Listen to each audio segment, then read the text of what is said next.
Hello good morning. तो अभी हम पढ़ने वाले हैं कि जो इक्वेशन है उसका सॉल्यूशन कैसे रहने वाला है। सॉल्यूशन कैसे रहने से मतलब है कि उसका एक यूनिक सॉल्यूशन होगा या इनफाइनाइट सॉल्यूशन होगा या कोई सॉल्यूशन नहीं होगा। तो इसके बाद में नेक्स्ट में हम इसी क्लास में आगे हम बनाएंगे इसको ग्राफ में निरूपण, मतलब ग्राफ में इसको रिप्रेजेंट करेंगे। ग्राफ में आपको लाइंस दिखाई जाएगी कि किस तरीके से लाइन पैरेलल रहती है तो उसके कोई सॉल्यूशन नहीं रहते, किस तरीके से लाइन कंसिडर रहती है तो उसके इनफाइनाइट सॉल्यूशन होते हैं, और किस तरीके से लाइन जो इंटरसेक्ट करती है, कट पॉइंट बनता है, तो उसका कैसा एक यूनिक और वन सॉल्यूशन रहता है। वो आज किस क्लास के अंदर हम देखने वाले हैं।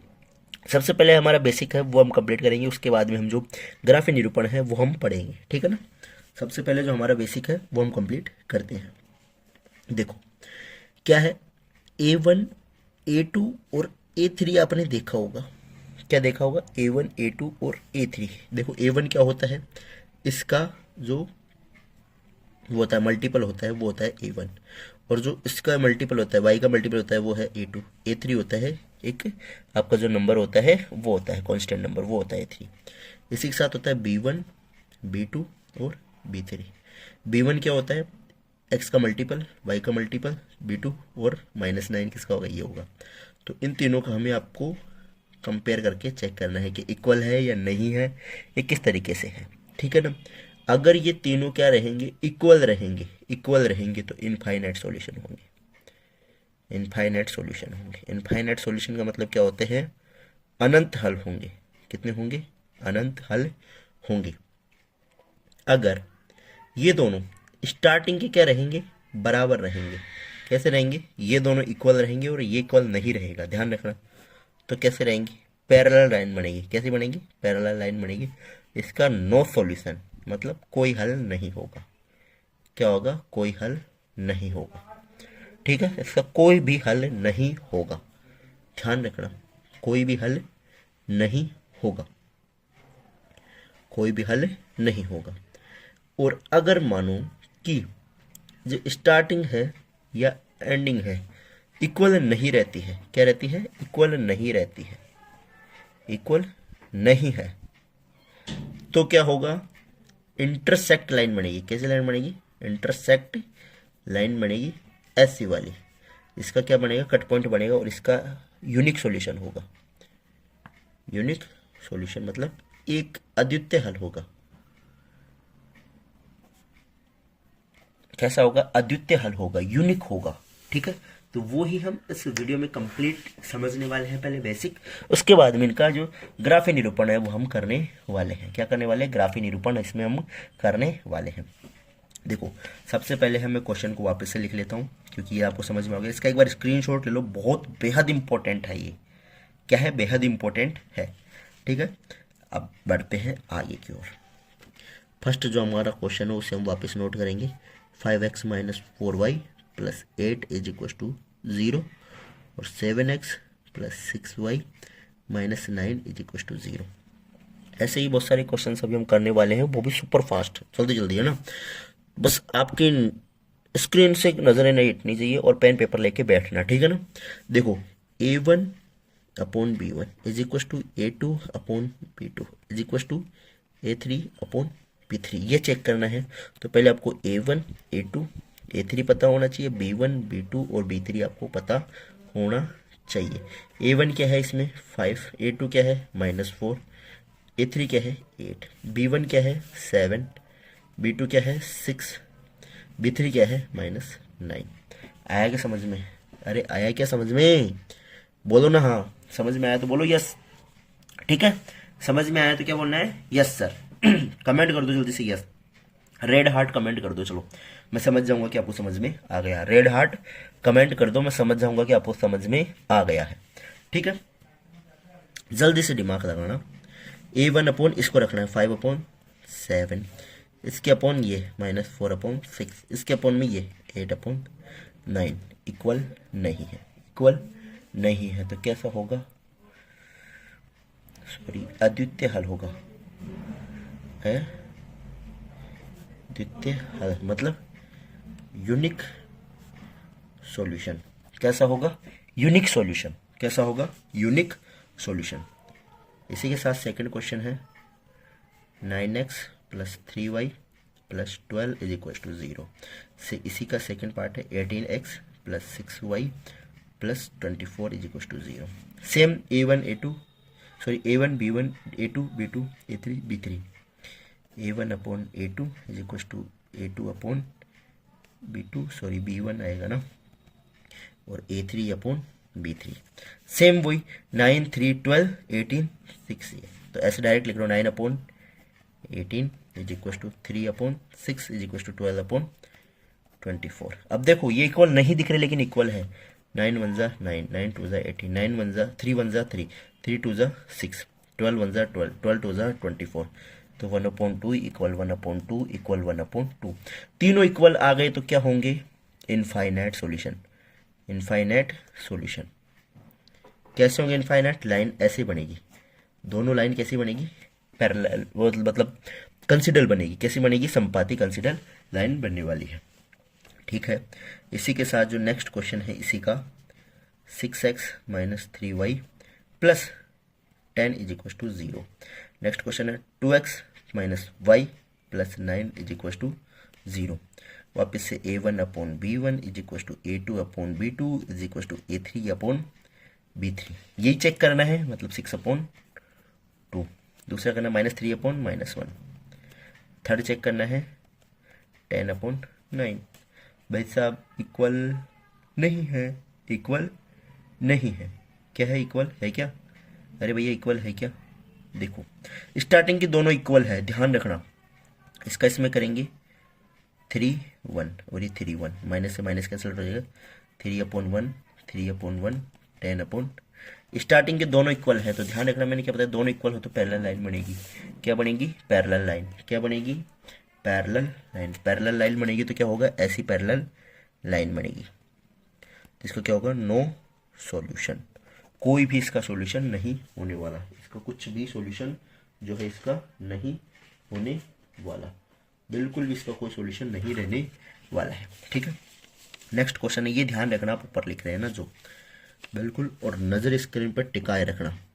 नेक्स्ट क्वेश्चन है फोर्थ वाला, नजरें हटी दुर्घटना घटी। नजरें हटी और दुर्घटना घटी। 3x plus 2y is equal to 5, 2x minus 3y is equal to 7। वही करना है अपने को। a1 upon b1 is equal to a2 upon b2 is equal to c1 upon a3 upon b3। जल्दी जल्दी में फ्लो में b3 upon a3 upon b3। ठीक है, a1 a2 a3 b1 b2 b3 this. क्या करना है? 3 अपॉन 2 2 अपॉन माइनस 3 और 5 अपॉन 7। माइनस के भी आएंगे तो भी कैंसिल आउट हो जाएंगे। ध्यान रखना, इक्वल है क्या? इक्वल है क्या? किसी भी कंडीशन से दिख रहे हैं सिंप्लीफाई करने के बाद? कैसे भी नहीं दिख रहे, नहीं दिख रहे तो क्या होंगे? इसका यूनिक सॉल्यूशन होगा। क्या होगा? यूनिक सॉल्यूशन, यानी अद्वितीय हल होगा। UNIQ यूनिक सॉल्यूशन होगा। ठीक है, नेक्स्ट क्वेश्चन की ओर बढ़ते हैं हम। नेक्स्ट क्वेश्चन की ओर हम बढ़ेंगे। जो 5th नंबर का क्वेश्चन है वो है 2x minus 3y is equal to 8, 4x minus 6y is equal to 9। ध्यान से समझना, वही a1 upon b1 is equal to a2 upon b2 is equal to a3 upon b3। ठीक है, 2 upon 4 equal minus 3 upon minus 6 equal 8 upon 9। देखो 2 1 जा 2 2 2 जा 4, minus से माइनस गया, 3 1 जा 3 3 2 जा 6 और ये नहीं कटेंगे। 1 upon 2 equal 1 upon 2 equal 8 upon 9, जो कि नॉट इक्वल है, और ये दोनों इक्वल है। ये तीनों इक्वल नहीं है ना, समझ जाना। ये दोनों इक्वल है तो कैसी लाइन बनेगी? पैरेलल लाइन बनेगी, जिनका क्या होगा? No solution. ये नो सॉल्यूशन क्यों लिख रहा हूँ, कैसे लिख रहा हूँ, वो भी आगे इसी वीडियो के अंदर हम डिस्कस करेंगे। इसी वीडियो में हम इनका जो ग्राफिकल जो रिप्रेजेंटेशन है वो भी करने वाले हैं, जो ग्राफिक निरूपण है वो भी हम इसमें करने वाले हैं। ध्यान रखना, स्किप नहीं करना है, वीडियो को छोड़ना नहीं है। जो ग्राफिक निरूपण है वो भी इसी वीडियो में करेंगे, बिल्कुल ध्यान से समझना। ठीक है ना। नेक्स्ट क्वेश्चन है, देखो इसी के 6 क्वेश्चन करवा दिए, अगर इसके बाद भी समझ नहीं आया ना तो फिर तुम्हारा कुछ नहीं हो सकता। ध्यान रखना 5x minus 3y is equal to 11 minus 10x plus 6y is equal to minus का 22। वापस से सेम सिचुएशन करना है, क्या करना है, a1 upon b1 is equal to a2 upon b2 is equal to a3 upon b3। ठीक है, यहाँ तक आगे समझ में, इनका चेक करना है। a1 b1 क्या बनेगा, ये दोनों बनेंगे 5 upon minus 10 equal minus 3 upon 6 minus 3 upon 6 और ये दोनों क्या रहेंगे 11 अपॉन माइनस के 22 क्या रहेंगे माइनस के 22। भैया कुछ दिख रहा है, कुछ दिख रहा है? देखो भैया ऐसा भी कोई है क्या जिसको टेबल याद नहीं है कि ये ऐसे देख के कन्फ्यूज है? भैया देखो टेबल याद होना बहुत ज़्यादा ज़रूरी है। आपने सुना होगा छोटी क्लासों में टेबल काम आती है, नहीं, मैं कहता हूँ बड़ी क्लासों में भी टेबल बहुत ज़्यादा काम आती है। बड़ी क्लासों में टेबल इस कदर काम आती है कि आप सोच भी नहीं सकते कि कौन सी एक्सरसाइज में कहाँ काम आ जाएगी। कैलकुलेशन के लिए टेबल तो बहुत ज़्यादा ज़रूरी है। देखो ध्यान देना कि 5 अपॉन 10, 3 अपॉन 6 और 11, 5 1 5, 5 2 10, 5 1 5, 5 2 10, 3 1 3, 3 2 6, 11 1 11, 11 2 22। आया क्या समझ में? आया क्या समझ में? अरे भैया आया क्या समझ में? बोलो ना हाँ। समझ में आ रहा है तो हाँ बोलो। देखो 1 अपॉन 2 इक्वल माइनस का ध्यान रखना, माइनस 1 अपॉन 2 इक्वल, इधर भी माइनस का माइनस 1 अपॉन 2, तीनों ही भाई साहब क्या है, इक्वल है। अगर तीनों ही इक्वल होंगे तो क्या होंगे, अगर तीनों ही इक्वल होंगे तो क्या होंगे, इनफाइनाइट सॉल्यूशन। इनफाइनाइट सॉल्यूशन मतलब अनंत हल होंगे। कैसे होंगे, इनफाइनाइट सॉल्यूशन, अनंत हल होंगे। अब भाई साहब आप बोलोगे कि आपने लिख दिया इनफाइनाइट सॉल्यूशन वगैरह, तो कैसे हम कैसे माने? देखो लाइन पैरेलल का मतलब क्या होता है, देखो जब भी हम ग्राफी निरूपण करेंगे ना, ऐसे अभी करने वाले हैं जस्ट, इसी के बाद नेक्स्ट क्वेश्चन वही करेंगे। जब भी हम ग्राफी निरूपण करेंगे, मान लिया कि लाइन, एक लाइन ऐसे जा रही है कि क्वेश्चन की, और एक लाइन ऐसे जा रही है, ये है पैरेलल लाइन। कैसी है, पैरेलल लाइन, जिसे हिंदी में बोलते हैं समांतर रेखाएं। पैरेलल लाइन है, कहीं पर भी इंटरसेक्ट नहीं कर रही है। कैसे कर रही है, कहीं पर भी इंटरसेक्ट नहीं कर रही है। अब दूसरी होती है किस तरीके की लाइन, दूसरी होती है जैसे ये आपका ये है, तो इसमें क्या होगा, एक लाइन आपकी ऐसे जाएगी, ठीक है, और दूसरी लाइन आपकी ऐसे जाएगी। इस पॉइंट पर आपकी क्या होगी, कट होगी। क्या होगी, इस पॉइंट पर आपकी कट होगी। तो ये क्या होगी, प्रतिच्छेदी रेखा या इंटरसेक्ट लाइन। ठीक है, इंटरसेक्ट लाइन। अब एक तीसरी लाइन और रह गई, एक तीसरी लाइन और रह गई, वो और समझ लो आप। ठीक है ना, ऐसा है, ध्यान रखना। तो एक्स वाई एक्स सही है ना।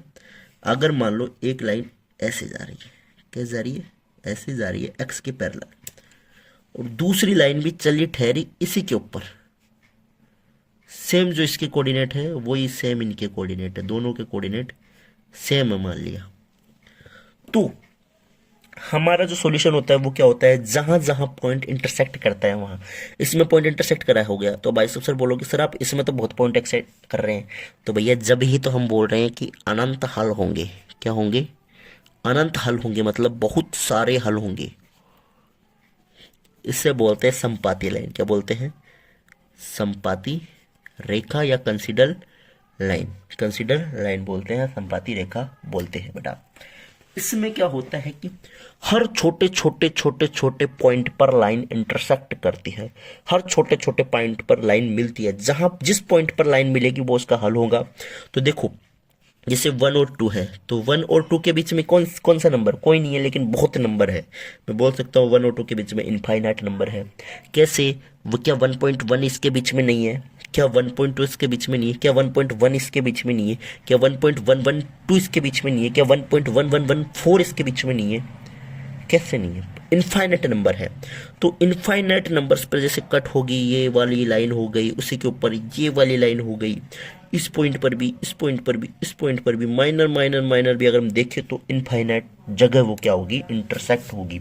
और जितनी ज़्यादा जगह इनफाइनाइट पे इंटरसेक्ट होगी, उतनी ही जगह पर वो क्या होगी, प्रतिच्छेद करेगी और उतने उसके सॉल्यूशन होंगी। ठीक है, अब टाइम है आपका ग्राफी निरूपण करने का। ठीक है, फटाफट से लाइक कर दो।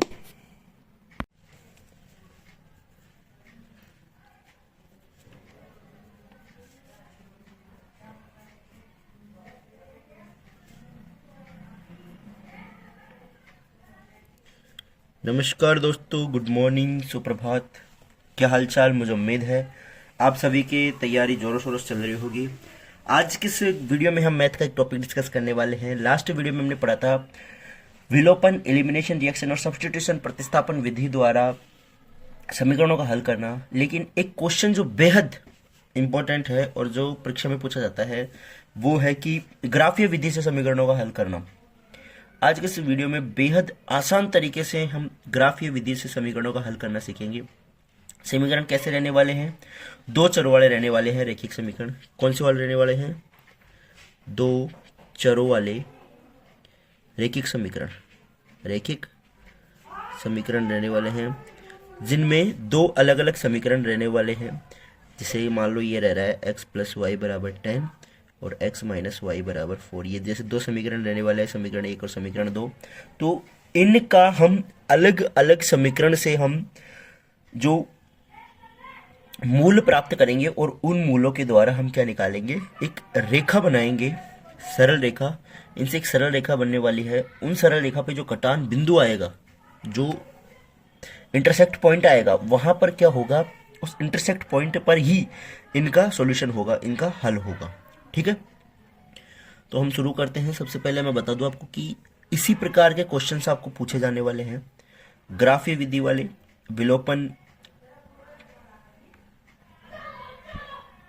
और प्रतिस्थापन वाले आपके क्वेश्चन पूछे जाने वाले हैं। ठीक है ना। विलोपन विधि, प्रतिस्थापन विधि का हमने क्लास कंप्लीट कर ली है। अगर किसी ने नहीं देखी है तो चैनल पर सर्च कर देख सकते हैं। यूट्यूब पर सर्च करें विलोपन और प्रतिस्थापन विधि द्वारा समीकरणों का हल कैसे करते हैं। ठीक है ना, सर्च करोगे आपको यूट्यूब पर क्लास मिल जाएगी।